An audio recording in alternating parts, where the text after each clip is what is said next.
ce n'est pas pour me vanter, je fais de l'agriculture biologique. Je produis dans mes parcelles. Mais je fais une diversification.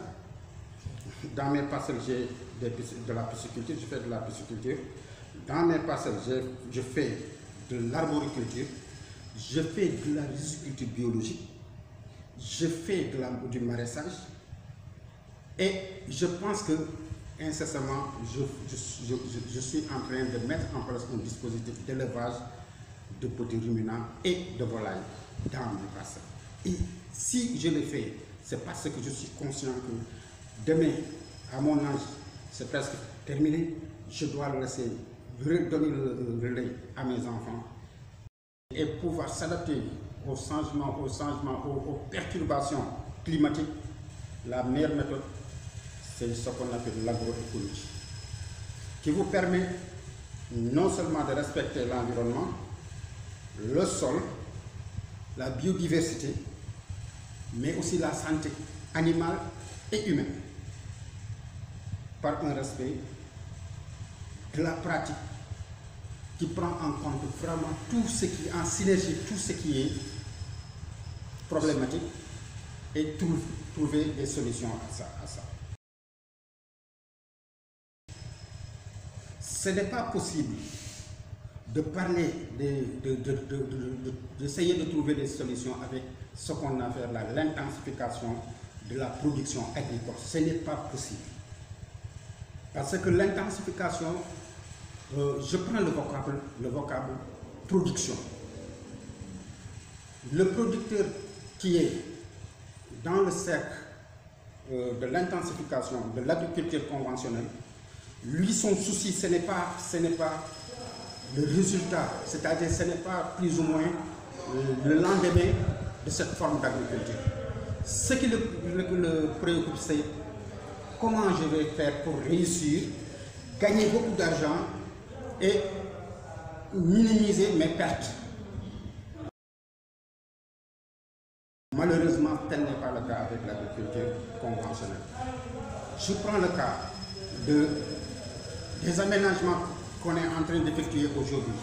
Ces formes d'aménagement qui trouvent une forêt, qui rasent tout pour mettre souvent du riz, ou du blé, ou du maïs, ou du soja, j'en passe. Pourtant, ils ne se sont pas soucieux que ce qui était là-bas n'est pas fait par l'homme. C'est le tout-puissant Dieu qui a mis en place quand même un dispositif, une synchronisation des espèces dans le milieu, qui ont leur rôle à jouer sur la continuité de la vie du monde. Ils ne l'ont pas, ils se sont très peu souciés de ça. Ils ont éliminé des insectes qui étaient utiles. Certains disent que dans le monde, il n'y a rien d'inutile. Même le serpent venimeux est utile. Et ça, j'en passe. Il y a beaucoup de maladies aujourd'hui qui sont soignées grâce au venin de ces serpents-là. Nous, ici au Wallon, on n'a plus de serpents. On n'a plus de crapauds. Les sauterelles ont disparu. Les poissons qui étaient très nourrissants, appréciés par les populations, ont été décimés. C'est parce que la pratique.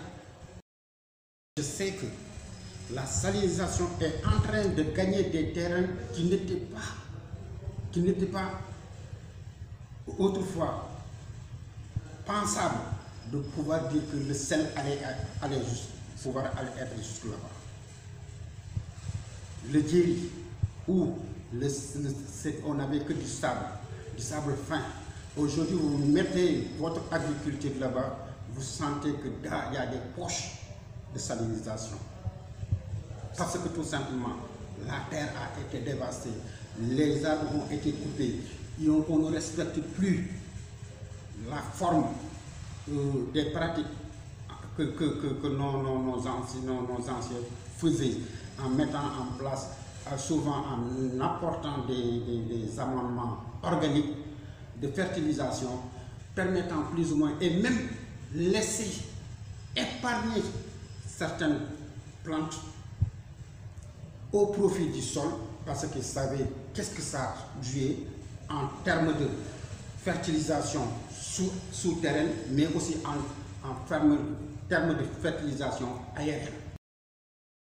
Je dis que il n'est pas admissible de dévaster un terrain dans le seul souci de dire que je ne ferai que de la riziculture, alors que même en pratiquant la riziculture, on peut semer des arbres.